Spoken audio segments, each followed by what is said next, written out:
Pagkabalik nila Rosalia sa San Sebastian, ay sinabi ni Clea, Rosalia at Roulette, maraming salamat sa tulong nyo doon sa pamayanan ng mga Okami. Sabi naman ni Rosalia, wala kang dapat ipagpasalamat, Clea.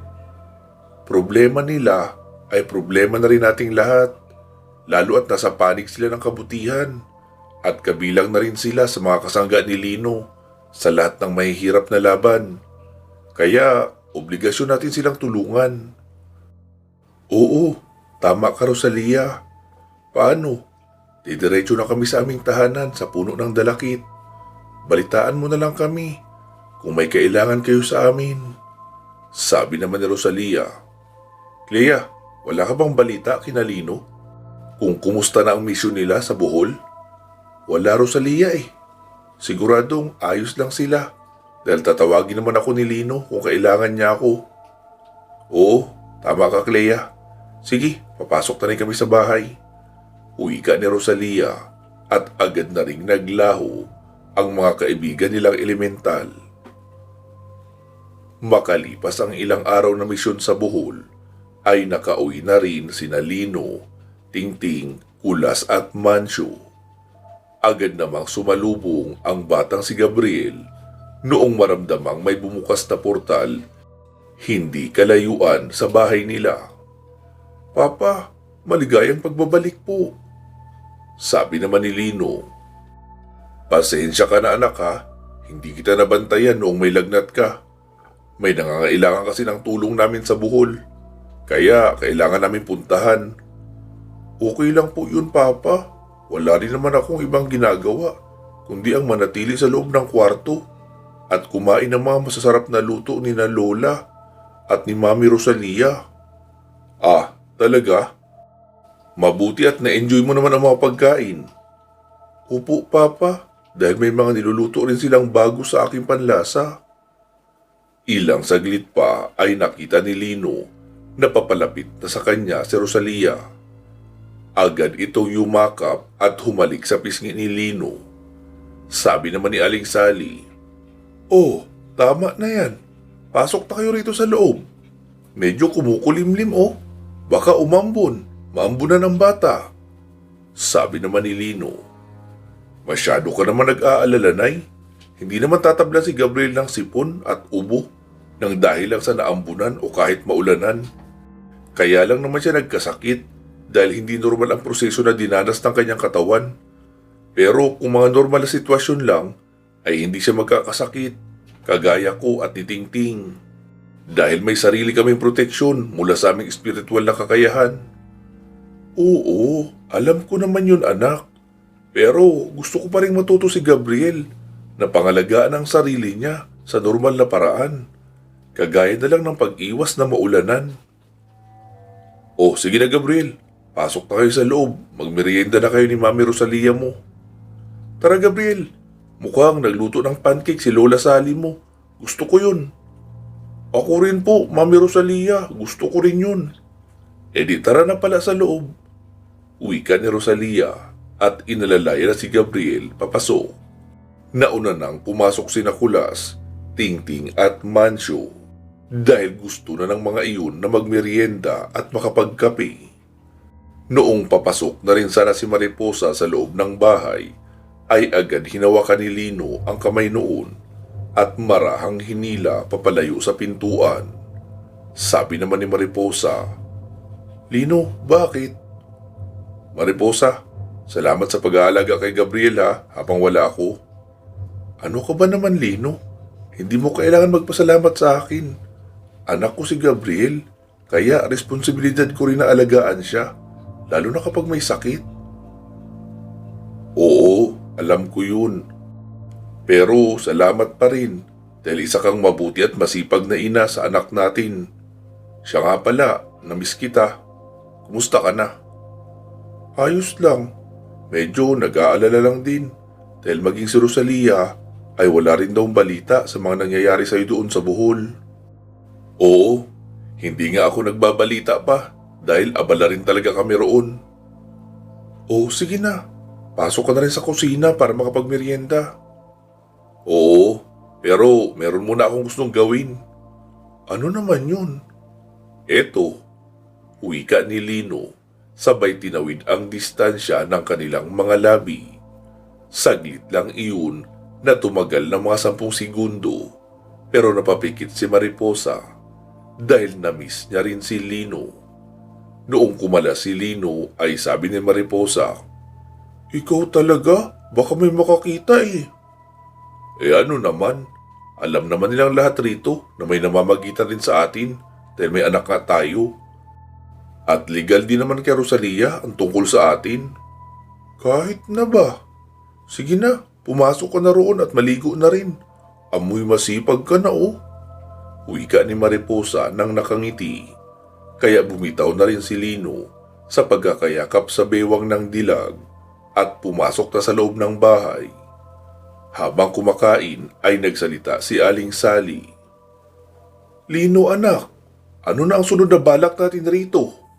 Nabuboard na ang lahat ng narito. Walang ibang magawa kundi ang kumain at matulog." Sabi naman ni Lino, "Bukas po, Nay, tutulak na tayo papuntang San Pablo, kina Aling Terry. Tiyak, nag-aalala pa rin sila sa atin. Para makapag-relax na rin tayong lahat doon sa resort. Dodong, ikaw na ang bahala magpaalam kay Papa mo ha. Nagagamitin natin uli ang resort na ibinilin sa inyo. Kahit 1 linggo lang." Sabi naman ni Kulas, "Baylino, after ng 1 linggo, pwede na ba kaming umuwi ng Naranjo?" "Oo naman Bay Kulas. Nakakahiya na nga sa mga asawa niyo ni Mancio eh. Masyado na kayong nagtagal rito." Sabi naman ni Mancio, "Wala naman iyong problema sa amin, Bay. Lalo at palaging masarap ang mga pagkain na ipinapakain mo. Pero tama ka rin naman. Namimiss ko na ang asawa ko si Mildred. Siguradong kukurutin na ako noon pag-uwi dahil sa tagal kong narito." Sabi naman ni Lino, "Huwag kayong mag-alala. May solusyon ako dyan para hindi kayo makurot sa singit ng mga asawa nyo." Ano naman yun?" tanong ni Mancio. "Basta, secret muna. Malalaman nyo kapag pauwi na kayo." "Okay, gusto ko rin yung ganyan, yung surprise." Sagot pa ni Mancio at nagpatuloy na sa pagkain ng kanilang merienda. Matapos makapagmerienda ay nagkanya-kanyang ligo na sila at nagpahinga. 4:00 pa lang naman iyon ng hapon. Matapos makaligo ay dumiretso na si Lino sa kwarto nila ni Rosalia. Naroon si Roulette, titig na titig sa laptop habang nakasampa ang 2 paa sa upuan. Lumapit roon si Lino, sabay minasahe ang balikat ni Roulette. "Kumusta ang sexy at hot assassin kong researcher? May malinaw na bang mga targets?" Napapikit naman si Roulette dahil sa sarap ng pagkakamasahe ni Lino sa balikat niya. "Sige pa Lino, yan talaga ang kailangan ko. Iyong masahe sa buong katawan." "Sagutin mo muna ang tanong ko bago ko ituloy ang masahe sa iyo." Sabi naman ni Rosalia, "Naku Lino, kung alam mo lang ang paghihirap ni Roulette para gawin ang utos mo. Tiyak, ikaw mismo ang magsasabing higit pa sa whole body massage ang deserve niyang reward." "Oh, talaga?" Tila hindi kumbinsidong tanong pa ni Lino. Agad namang ibinukas ni Roulette ang isang notebook. May mga nakasulat na mga pangalan ng target, location coordinates, at time kung anong oras naroon sa bahay na iyon ang target nila. Sabi naman ni Lino, "Magaling! So, gusto mo ng full body massage?" Tanong pa ni Lino. Sabi naman ni Roulette, "I want more than full body massage. I want you." Napatingin naman si Lino kay Rosalia. Sabi naman ni Rosalia, "Gaya nga ng sabi ko, she deserves more than full body massage. Okay, do it. After niya ako naman. Dito lang ako manonood sa tabi niyo." Wika ni Rosalia habang nakahiga sa pinakagilid na bahagi ng kama. Agad namang tumayo si Roulette, saka umupo sa mga hita ni Lino papaharap at doon na tinawid ang distansya ng kanilang mga labi. Si Rosalia naman ay nakangiti lang na paminsan-minsan humahaplo sa likuran ni Lino habang isinasagawa ang pagbibigay ng reward sa mahigit 1 linggong pagpupuyat at paghihirap ni Roulette na gawin ang utos ni Lino. Kinagabihan, isang masaganang kainan ang naganap. Lalo at sinabi ni Lino na bumili ng 5 pirasong litsyong manok sa bayan. Nagpaluto rin siya ng sinigang na hipon para talagang masulit ang pagod ng mga sumama sa kanya sa misyon sa Bohol. Sabi ni Mancio habang nakatambay sa labas at nagpapababa ng kinain. Grabe ba'y kulas, no? Sobra-sobra palagi ang kinakain natin rito. Samantala ang mga naiwan natin doon sa Naranjo, kumusta na kaya sila? Sabi naman ni Kulas. Sigurado naman ako nakakakain din sila. Pero hindi nga lang kasing sarap na kinakain natin rito. Hayaan mo at babawi tayo sa kanila pagka-uwi natin. Oo nga ba'y Kulas? Baka babalik muna kami ni Mildred sa Masbate. Mas enjoy si Mildred kapag naroon kami eh. Kapag may pera, nabibili namin ang gusto naming pagkain. Samantala sa Naranjo, kahit may pera ka, wala ka namang mabilhan. Oo ba'y Mancio? Tama ka. Iyon nga rin ang balak namin. Babalik muna kami ni Fami sa Masbate para naman magkaroon kami ng mahabang oras na kaming dalawa lang na magkasama. Habang nag-uusap ang dalawa, ay naririnig sila ni Lino dahil naroon lang din si Lino sa di kalayuan nakaupo habang kanlong sa hita niya si Gabriel at hinihimas-himas ang buhok ng anak. Sumapit ang 10:00 ng gabi. Nagsipasok na ang lahat. Sabi naman ni Lino kay Alfred, Alfred, isinuli mo na ba yung inarkila mong van? Oo Lino, nakatenga lang rito eh. Bakit? Papaarkilahan mo ba bukas uli? Oo sana, para iyon ang gagamitin namin service papunta San Pablo. Ikaw na ang maghatid sa amin ha? Ayos lang ba? Oo naman Lino. Sige, bukas ng umaga, kukunin ko uli ang van. Mga anong oras ba kayo aalis? Baka mga pasado 9:00 siguro, pagkatapos mag-almusal. Okay sige, sakto lang iyon. Mga 8:00 kukunin ko na ang van. Salamat Alfred. Sagot ni Lino at umakyat na sa itaas kasama si Gabriel. Dahil sa paglalambing ng anak, ay pumayag na lang din si Lino na doon na matulog sa kwarto nila ni Mariposa. At noong nakatulog na si Gabriel, ay pasimpleng lumipat si Lino sa higaan ng dilag para ito naman ang mabigyan ng kaunting atensyon. Kinabukasan, pasado 7:00 ay gising na ang lahat. Mas maaga rin gumising sina Aling Sally at ang mga kadalagahang kasama sa bahay para magluto ng pang-almusal. Dahil sa marami sila sa bahay, kaya palaging nagsasaing ng maaga. Nang may makain na almusal ang mga gustong magkanin, lalo na sina Mancio, Tingting at Kulas, na kanin talaga ang gustong kinakain sa almusal. At pagkatapos makakain ng kanin, ay saka magpapalaman ng tig-5 pandesal at ipapare sa kape bilang panghimagas. Sumapit ang 9:00 ng umaga at nagsisakay na sila sa van. Nagpaiwan naman sa San Sebastian sina Ninong Amboy, Ninang Armin at Julian. Dahil mas gusto raw nila roon, marami silang magagawa sa araw-araw. Maging si Lolo Ino ay nagpaiwan na rin sa kanyang bahay dahil mas komportable rin siya roon. Umalis na nga ang grupo ni Lino kasama ang kanyang pamilya patungo ng San Pablo. Doon na muna sila dumiretso sa barangay Mariwasa sa mismong bahay nila Tingting.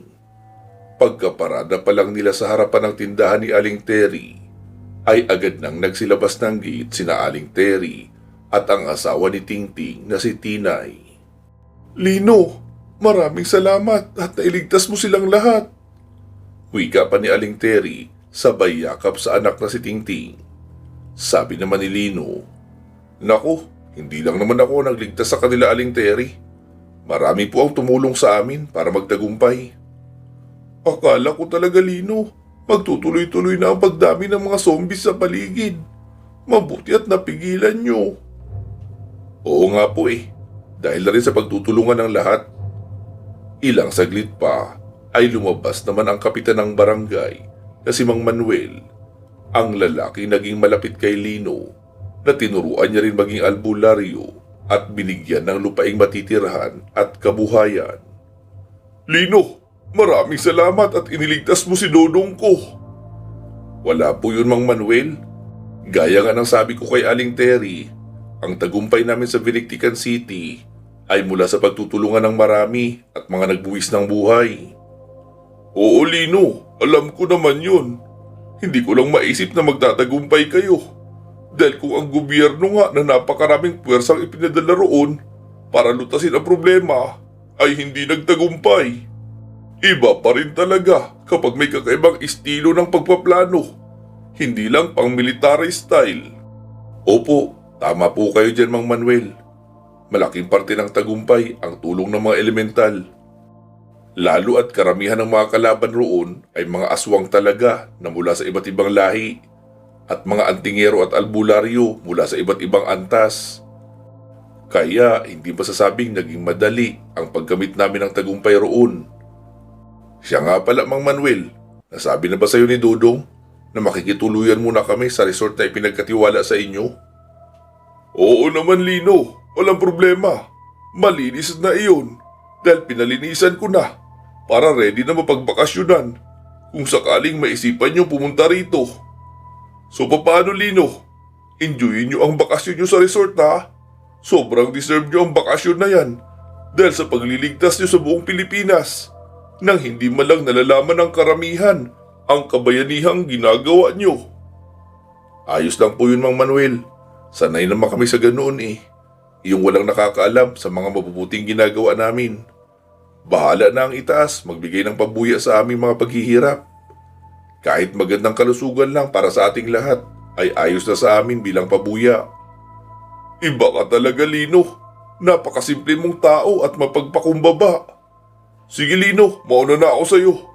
Pupunta kasi ako sa barangay. May proyekto kasi ako pinapasimulan. Iyong gawa ng bakod na bato ang boundary ng barangay mula sa highway. Para kung maulit ang ganoong pangyayari na may mga zombies, ay madaling makabitan ng barikada nang hindi sila makapasok rito agad-agad. Magandang plano po yan, Mang Manuel. Oo, tama ka, Lino. At dahil nga sa kaguluhan sa Vilictican City at pagkalat ng mga zombies rito noong nakaraan, kaya naman nagkaroon ng trauma ang mga tao na siyang nag-uudyok sa kanilang lahat ngayon na tumulong ng libre para lang mabakuran ang barangay na ito. Pangmeryenda lang at kaunting mga pangposte ang ginagastos ng barangay. Maliban roon ay wala na, libre na lahat. Ayos pala yan, Mang Manuel. Sige po, hindi ko na kayo aabalahin para magawa nyo na yan. Sige, Lino, salamat. Uwi ka pa ng matanda at nagtuloy na sa kanyang pupuntahan. Si Lino naman ay nagtuloy na sa loob ng bahay ni Aling Terry. Sabi naman ni Lino pagkapasok, si Tingting, nasaan na? Sabi naman ni Mancio, alam na kung nasaan. Siyempre, kailangan pagbigyan agad ang sabik na asawa bago pa lumalim ang tampo sa matagal na pagkakalayo. Oo nga pala no? Sagot pa ni Lino. Tapos umupo siya sa upuan katabi ni Mariposa. Sabi naman ni Mariposa, Lino, ikaw na muna tumingin-tingin kay Gabriel ha. Tutulungan ko lang sila Aling Terry sa paghahanda ng tanghalian. Inihaw na tilapia at sinigang na bangus raw ang ulam. Magdadaing rin ng maraming bangus para may madala tayo roon sa resort. Okay sige Mariposa. Ako nang bala kay Gabriel. Pagkaupo ni Lino sa tabi ni Gabriel, ay tumabi naman sa kanya si Roulette. Sabi naman ni Lino, bakit ka narito? Ba't di ka tumulong roon sa panghuhuli ng bangus? Marami daw ang kukunin dahil pangsigang at pangdaing na rin. Sabi naman ni Roulette, kung papayag ba kayo na barilin ko isa-isa ang mga bangus na yun ay ayos lang. Pero kung sasandok-sandukin noong net, naku, ayoko. Hindi ko expertise yan. Kilala mo ako, Lino. Handa akong magtrabaho. Kahit 2 oras na tulog lang sa isang araw. Basta alam ko yung pinapatrabaho mo sa akin. Pero kung ganyan, not my field of expertise. Pero kung... Bago pa maituloy ni Roulette ang kanyang bibitawang green joke, ay agad na siyang nilakyan ni Lino ng mata. Roulette, may bata tayong katabi. Okay, fine. Huwi ka noon at umirap lang. Sabay lumabas na lang at doon tumambay sa may tindahan. Naging abala na ang lahat sa paghahanda ng tanghalian at mga baon na dadalhin nila sa resort. Habang magkatabi sina Lino at Gabriel, ay nag-ring ang cellphone ni Lino. Si Richard ang tumatawag. Oh, Richard, kumusta? Ayos naman, Lino. Ano nang nangyari sa boss ng Marine Corps? Naparusahan na ba ni Benny? Oo, Lino. Higit pa sa naparusahan dahil tinanggal iyon sa posisyon at si Sir Benny ang ipinalit bilang direktor ng Marine Corps. Tapos ako, ginawang assistant director. Sina Micaela at Venus naman ay may posisyon na rin. Parehong head ng malalaking department. Wow, talaga? Nice ah. Congrats pala sa inyong lahat dyan. Si Rafael, ano nang nangyari roon? Baka namundok na naman. Naku Lino, hindi. Ginawa siyang training commander ni Benny. Noong simula nga ay ayaw. Pero katagalan, napapayag rin naman. Kaya bagong breed na ng Marine Corps agent ang magiging bagong batch dahil kay Rafael. Bakit ka pala napatawag, Richard?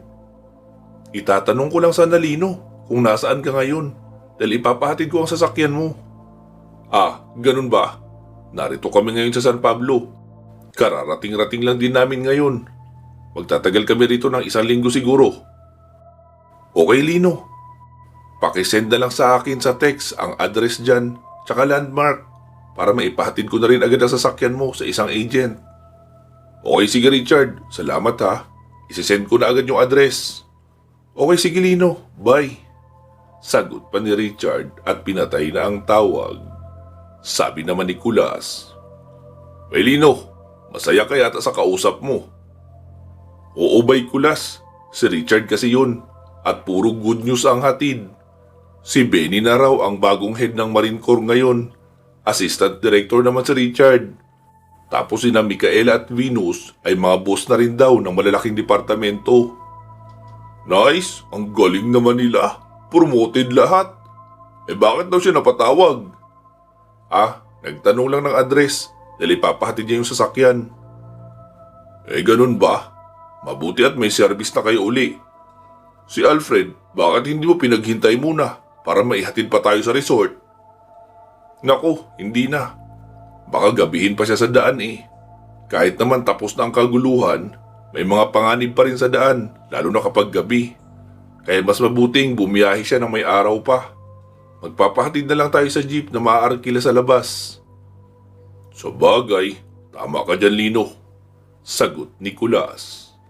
Makalipas ang ilang oras ay nag-aya ng magtanghalian si Aling Terry. Kaya excited na ang lahat naman ng halian. Lalo at maraming tanim na gulay sina Aling Terry sa likurang bahagi ng bahay na siyang inihalo nila sa sinigang. Matapos makakain ay naghanap si Tingting ng maarkilang jeep. Samantala si Lino ay nakatayo lang sa labas ng compound sa tapat ng tindahan. Habang naroon ay may hawak siyang maliit na bar ng Cloud9 at napansin niyang may isang lalaking naroon sa unahan, pasilip-silip sa direksyon ng tindahan. Ang ginawa ni Lino ay dumikit siya sa may puno para hindi siya makita ng lalaki at maobserbahan niyang mabuti ang balak noon. Ilang saglit pa ay lumapit na nga ang lalaking iyon at saglit na huminto. Noong pagkakataong iyon ay sina Tinay, Beth at Maya ang nagbabantay sa tindahan. Naglakad papalampas ang lalaki. Tapos pagkarating sa unahan ay bumalik. Tinitigan ni Lino ang bibig noong lalaki dahil gumagalaw iyon na parang may binubulong na salita at mabilis. Noong matapat na iyon muli sa tindahan ay lumapit na talaga. Sabi naman ni Tinay, "Ano po yun, sir?" Hindi sumagot ang lalaki. Ramdam ni Lino na nag-oorasyon na ang lalaking iyon. Narinig niya ang sinabi ni Tinay. Naku sir, kung inuorasyonan mo po kami, ay itigil mo na yan. Dahil sayang lang ang pagod mo. Hindi kami tatablan yan. May mga pangontra kami para dyan. Nagawa na isang babaylan. Doon na nagsimulang magtayuan ang buhok ng lalaking iyon. Kahit nasa alauna pa lang iyon pasado ng hapon. Narinig ni Lino na napatili si Maya at mukhang natakot. Kaya alam niyang nagpalit na ng anyo ang lalaki at mukhang tinatakot ang tatlong babae sa loob ng tindahan. Doon na lumabas si Lino sa punong kanyang pinagtataguan at lumapit sa lalaki. Sabi niya pa, Pare, kung wala kang bibilihin ay umalis ka na dahil may bibilhin ako. Nakaharang ka eh. Wika ni Lino roon na kalmado lang ang boses. Dahan-dahan naman tumingin kay Lino ang lalaki at doon niya nakitang nagkabalahibo na ang mukha noon at medyo nakadeform na kaunti. Ang mga mata naman ay kulay pula. Sabi ni Lino, Anak ng pating ka, tanghaling tapat nang aaswang ka. Hindi ka na ba makapaghintay ng gabi? Inangilan noon si Lino sa mukha. Medyo napapikit si Lino dahil sa mabahong amoy ng bibig noon. Sabi niya pa, Naku pare, uso na ang sipilyo ngayon. Toothbrush din kapag may time. Tila lalong nagalit ang lalaking iyon. Dahil hindi natakot sa kanya si Lino. Muli iyong umangil at iniumang ang mga kamay na mabalahibo at may matatalim na kuko. Nako, isa pa yan. Hindi mo binabawasan yung kuko mo. Ang dumi oh. Wika ni Lino na tumatawa. Doon na nga nagdesisyon ang aswang nagabunan na atakihin na si Lino. Agad iyong kumalmot sa mukha ni Lino. Pero nasalo ni Lino ang pulsuhan noon at piniga ng malakas. Alam mo pare, kahit aswang ka, dapat inaalam mo muna ang lugar kung safe ba para sa'yo. Dahil kung hindi, ay hindi ka na rin malulubugan ng araw. Protektado ng albularyo at babaylan ang barangay na ito. At ako ang babaylan na iyon. Sigurado akong dayo ka dahil langahas kang mga aswang kahit patanghaling tapat. Palibhasa walang tao sa daan eh. Ikinalmot naman ng aswang ang kabila niya pang kamay. At sinalo rin iyon ni Lino sabay sipa sa sikmura. Tumalsik sa kalsada ang aswang nagabunan. Sabi ni Lino, Lintik na aswang to. Kakakain ko lang eh. Ini-enjoy ko pa ang tamis ng tsokolate sa bibig ko. Inistorbo mo na ako. Sa pagkakataong iyon ay halos karamihan ng mga kasamahan ni Lino sa bahay nila Aling Terry ay naroon na sa tindahan nakasilip. Dahil narinig nila ang pagkakaingay sa labas. Tumayo lang si Lino ng tuwid sa may kalsada. Bumangon ang aswang at patakbong lumapit kay Lino. At noong malapit na, tumalon iyon ng mataas upang saklutin si Lino. Pero umatras siya kaya hindi siya noon nahuli. At noong makababa sa lupa ang aswang, ay diretsong hinuli ni Lino ang liig noon at sinakal. Nangingisay ang aswang habang umuusok ang liig na hawak-hawak ni Lino dahil kinargahan na iyon ni Lino ng kapangyarihan ng kidlat. Maliban roon ay nag-uusok na rin ang balat sa buong katawan na tila ba tinutupok ng kuryente. Panay ang palag ng aswang pero hindi siya makawala sa pagkakahawak ni Lino. Pare, may tanong lang ako sa iyo. May kasama ka pa ba dito na pumunta? O wala na? Bilisan mo sumagot bago ko pa maging abo. Agad namang umiling-iling ang aswang. Mabuti kung ganun. Sige, paalam na sayo.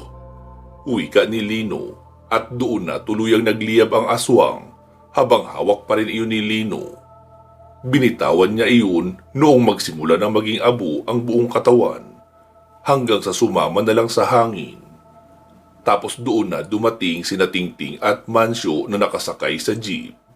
Nakasunod rin si Mang Manuel na nakasakay naman sa tricycle na service ng barangay. Sabi pa ni Mang Manuel, Lino, ganun ka nakalakas? Simpleng hawak mo lang ay kaya mo nang mag-abo ng isang aswang? Opo eh. Medyo na-improve na rin kaunti. Dahil sa dami ng naging karanasan sa laban. Tamang-tama pala, Lino. May aswang na sumasalakay sa Victoria. Mukhang hindi taga roon eh. Dahil hinalugog na namin lahat ng bahay roon at sinubukan kong bubula ang langis. Lahat naman ay nakapasa sa pagsubok. Purong tao lang talaga sila. Ibig sabihin, dumarayo lang roon ang nang-aaswang. Di sige po, Mang Manuel. Sunduin mo ako mamayang gabi sa resort. Pasyalan natin para mawala na ang perwisyong aswang na naroon. Oo, sige Lino. Maraming salamat. Malaking tulong talaga sa amin kapag narito ka. Lalo na sa ganyang kakayahan mo. Naku, Mang Manuel. Kahit kayo-kayo lang, kaya nyo naman yun eh.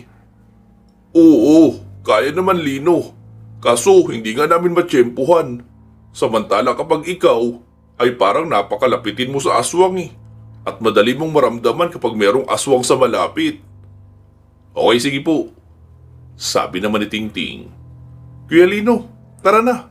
Heto na yung jeep na inarkila namin. Okay, sige. Simulan na natin maghakot papunta sa resort.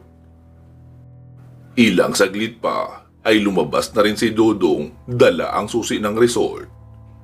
Ano, tara na? Aya ni Lino sa mga kasama. Kaya nagsilabasan na ang mga iyon at nagtulungan na sa pagkarga ng mga gamit at pagkain. Kasama rin nila sina Aling Terry, Maya, Tinay at Beth na mananatili din ng ilang araw sa resort para makapag-relax rin sa paliligo sa dagat. Makalipas ang ilang minutong paghahakot ay handa na ang lahat at lumarga na nga sila patungo sa resort. Pagkarating roon ay nagsitambay muna sila sa may poolside. Ang iba ay nagsimula ng maligo sa swimming pool dahil may cover naman iyon na makapal na net. Kaya hindi gaanong nakakatagos ang init ng araw. Sina Lino naman at ang iba ay nasa upuan sa gilid ng swimming pool habang nasa gitna nila ang isang ice chest na may lamang yelo at mga nakadibuting beer. Tila matamis na inumin ang alak na dumadaloy sa kanilang lalamunan. Mas lalong feel nila ang simula ng kanilang bakasyon.